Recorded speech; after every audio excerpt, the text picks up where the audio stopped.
the late 17th century, Europe's balance of power between its most influential kingdoms and empires shifted rapidly. In 1654, King Louis XIV, otherwise known as the Sun King, was finally crowned as King of France. For the next 50 years, he established France as the dominant land power in Europe, greatly expanding its borders and working alongside the great Marquis of Louvois in reforming the French military.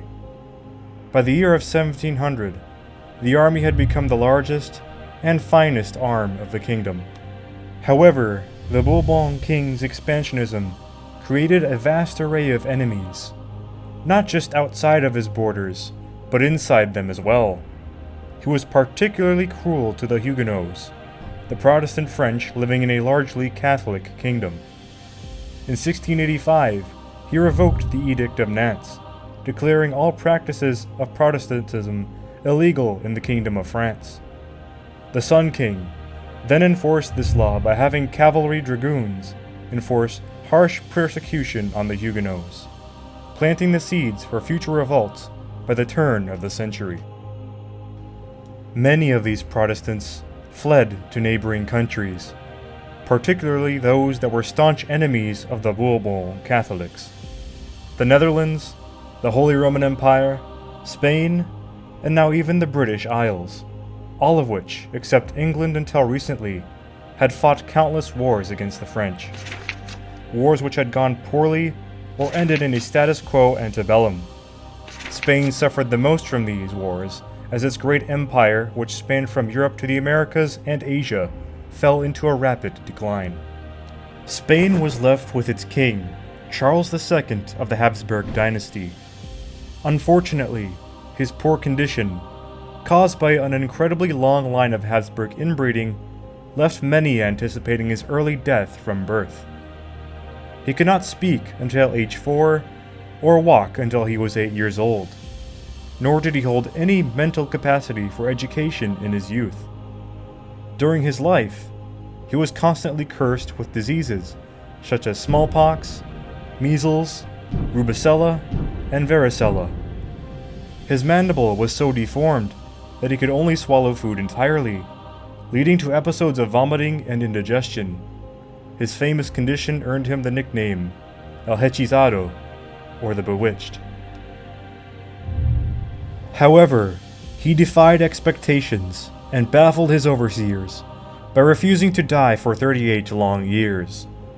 During that time, Regent Maria Antonia of Austria would pull the strings while feuding with her rival, Juan of Austria, further complicating Spain's abilities as a colonial empire. Countless wars with France drained the country's economy and left its armed forces in a poor state. However, the kingdom's vast and wealthy colonies in the Americas, as well as its European possessions in Italy and Flanders, now modern-day Belgium and Luxembourg, remained very much intact. As Charles entered the last years of his life, all methods of treatment rapidly became ineffective. His death was imminent, and all eyes of European monarchs were watching, though no one was particularly interested in waging war. Europe had just come out of both the 9 Years' War and Great Turkish War, both of which exhausted the manpower and economies of those involved. To prevent another conflict, the great European powers converged to sign the Treaty of The Hague. The treaty stated that once Charles had passed, the Spanish throne would go to Joseph Ferdinand Leopold of Bavaria, the 6-year-old son of Maximilian II Emmanuel. For now it seemed like a lasting peace had been achieved. Unfortunately, the hope for peace collapsed less than a year later, for Leopold had died of smallpox, leaving yet another power vacuum. Any previous settlement is now void. Diplomats convened once more in London, signing the Second Partition Treaty.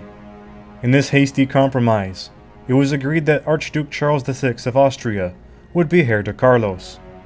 For now, it seemed like the Habsburgs would continue to rule the Spanish Empire. However, this decision divided the Spanish court into pro-Habsburg and pro-Bourbon factions. The pro-Bourbons claiming support of Louis XIV's grandson, Philip V of Anjou over the Habsburg Archduke Charles. On the 2nd of October, 1700, persuasion from the pro-Bourbon courtiers close to Charles II finally persuaded him to amend his will in favor of Philip over the Archduke, much to the dismay of the pro-Habsburgs. On November 1st, 1700, Charles II's ailing health finally caught up to him. He would finally pass away that day. On November 9th, Philip V was offered the Spanish throne at Versailles. The nearly 200-year-old Habsburg rule over Spain had come to an end. Louis XIV had fully accepted the risk of entering yet another long war against his enemies. He knew his nation was exhausted, but he just could not give up the dream of a united, Catholic, Franco-Spanish empire. When young Philip accepted the throne of Spain, the Sun King proclaimed, "And so, the Pyrenees have ceased to exist." It would be war, one that would challenge his seemingly invincible realm like never before.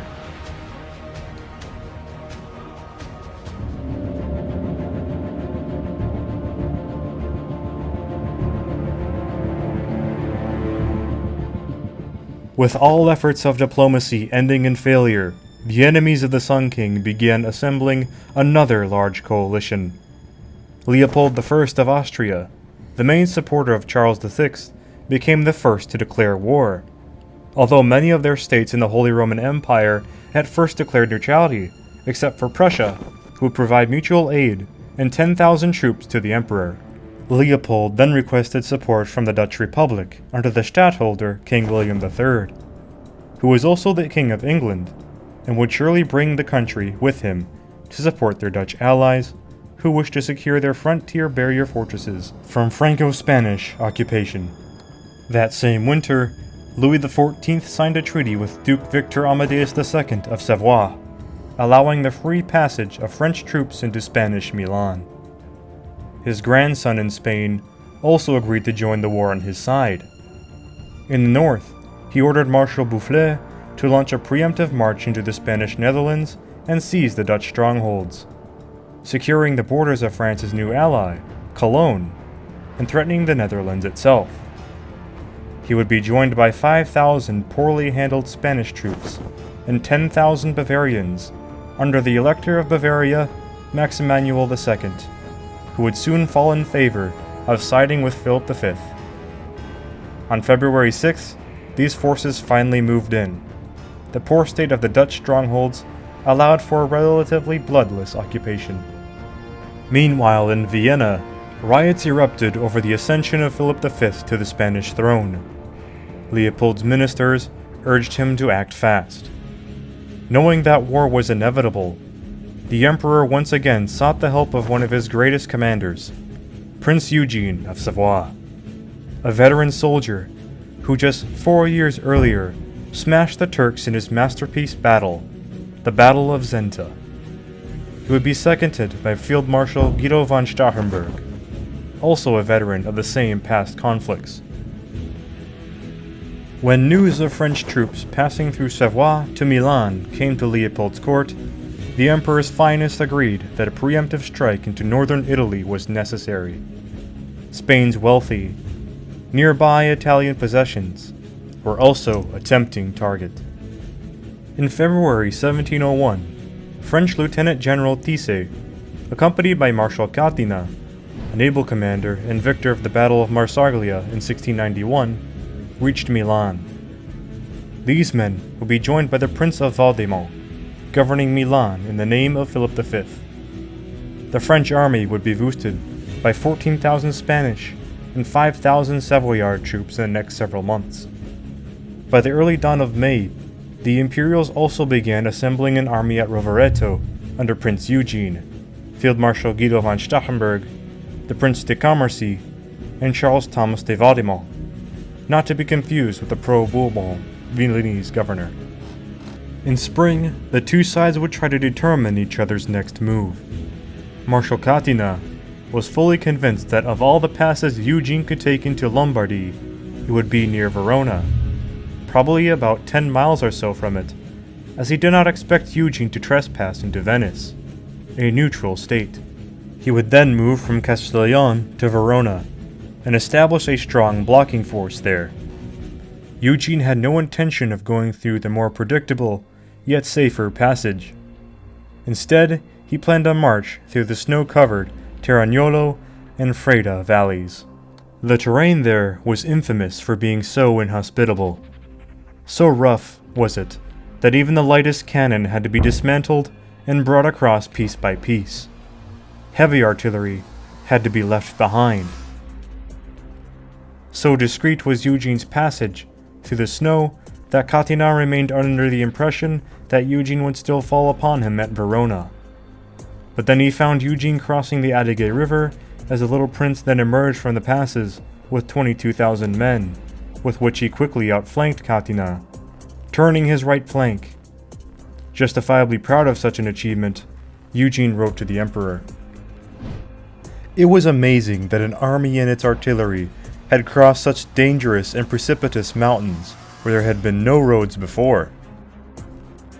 Catinat and Valdemont's reliance on Venetian neutrality ultimately forced them to shift their 40,000 men to a new position, a task which would require time and space that the men did not possess. In the meantime, Prince Eugene's army completed its crossing of the Adige. However, the little prince still required control of the Verona Valley where Catinat remained, for the moment, encamped. The entrance to the valley was guarded by the village of Carpi, built between both the Adige and Bianco Canal. Its only garrison was a small French cavalry corps under the Marquis de Fremont. On the night of the 8th of July, Eugene marched to Carpi at the head of 11,000 men, and in the morning of the 9th, surprised the garrison. At first, it seemed like the attack may have been thrown back when the Pfalz-Neuburg cuirassiers were broken by the French. But a countercharge by the imperialist Valdemont cuirassiers drove back the French in disarray, inflicting 459 casualties, capturing a dragoon regiment's standard, as well as 200 horses, all for the cost of just 91 men. With the capture of the strategically important village of Carpi, Eugene had secured a way into the Verona Valley, established a line of communication, placed his army in position to strike further west, and convinced the numerically superior army of Catinat to abandon their strong positions in Verona. Catinat would continue to let the initiative slip to Eugene throughout, as he fell back not just behind the Oglio, but also the Mincio River. King Louis, frustrated with Catinat's continuous withdrawals, replaced him with the young Francois de Neufville, Duke of Villeroy. Villeroy was a longtime friend of the Sun King, always involved very personally in his inner circle.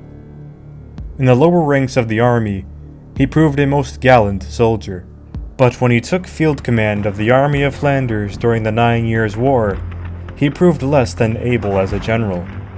At the time of the War of the Spanish Succession, he was infamous in the army for the senseless bombardment of Brussels in 1695. He was widely regarded by the men as a political general. Nonetheless, Louis hoped he would turn the situation in Italy on its head. In August of 1701, Louis XIV gave Villeroy orders to engage the numerically inferior imperial army at first opportunity. On the 29th, Villeroy passed the Oglio at Pumenengo, encamping there for the moment. While he encamped the Bourbon army, Eugene then took initiative to take up a strong defensive position at Chiari. When French dragoons reconnoitered the Trenzano Canal, they found Eugene's army and reported to Villeroy. Hearing of Eugene's whereabouts, his army set out for the canal, which they would cross with pontoon bridges on the 31st.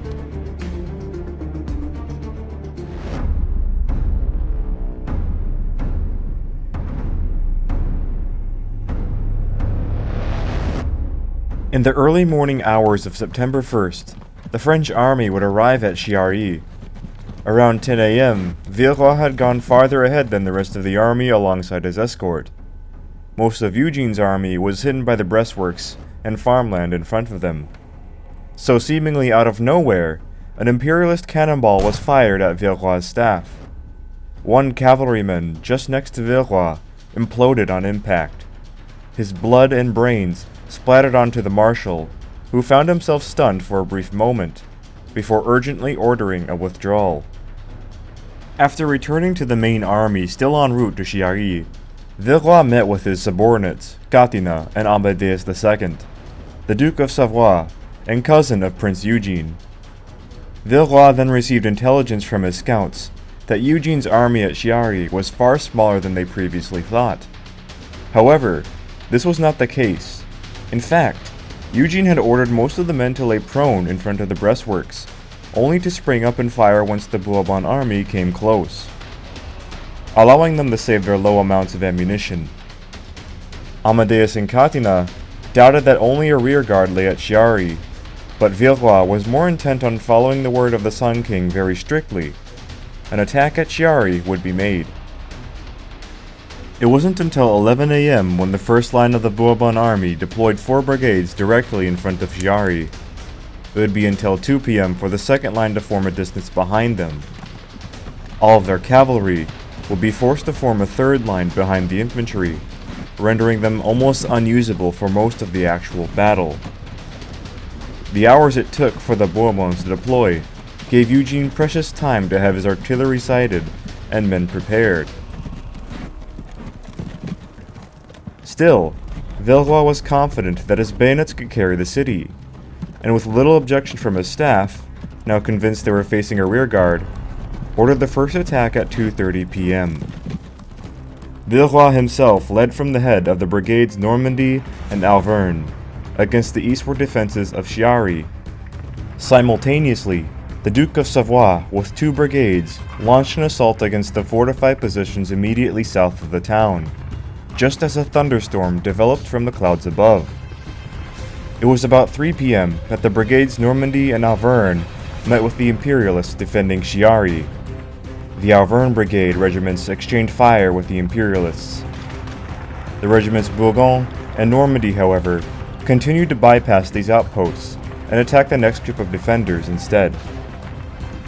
The 3 regiments from the Auvergne brigade, Médoc, Galmois, and Dillon's Irish regiment charged the windmill held by the 4th Battalion of the Guttenstein regiment. In wet weather and muddy ground, the attack stalled. After enduring a horrendous fire, the brigade fell back when it was countercharged by the Imperials. The Austrians closed the distance, and a musketeer from the Guttenstein regiment captured a standard from Dillon's Irish regiment. Despite losing a color, the Irishmen held firm and covered the retreat of their fellow battalions. Immediately to the north, the regiments Normandy and Bourgogne came in contact with the 4 battalions of the regiments Negrelli and Kriechbaum.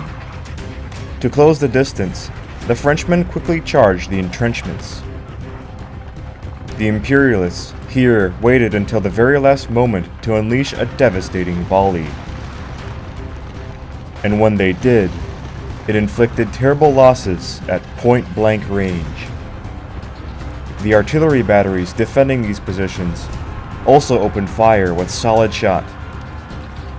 The French brigade was decimated within 15 minutes, and at 3:15 p.m., the whole attack transformed into a rout. However, the battle elsewhere raged on. The French second line, not intimidated by the repulse of the first, threw itself forward, led by Catina. Here he bravely conducted himself under fire. The 2 brigades attacked the windmills once again, and this time managed to finally drive the defenders off the breastworks and into the city. While on the left, Amadeus' Savoyard and French troops also finally overcame the defenders there. However, both contingents would pay dearly in the assault. In a desperate bid to support the assault and possibly rout the Imperialists, Lieutenant General Thisse took to the head of the Praslin Cavalry Brigade. He then launched them forward in a futile cavalry charge. The fortifications, combined with Imperial firepower, would only ensure that Thisse was driven back to his starting position with heavy losses. Exhaustion and heavy casualties made holding the minimal French gains difficult, and a renewed counterattack by the Imperialists managed to drive the Bourbon army off the fortifications. In the ensuing melee, several Franco-Savoyard regiments lost their standards, managing to recapture just one of them. At this point, Villeroy had realized that his judgment had failed. A textbook retreat was ordered.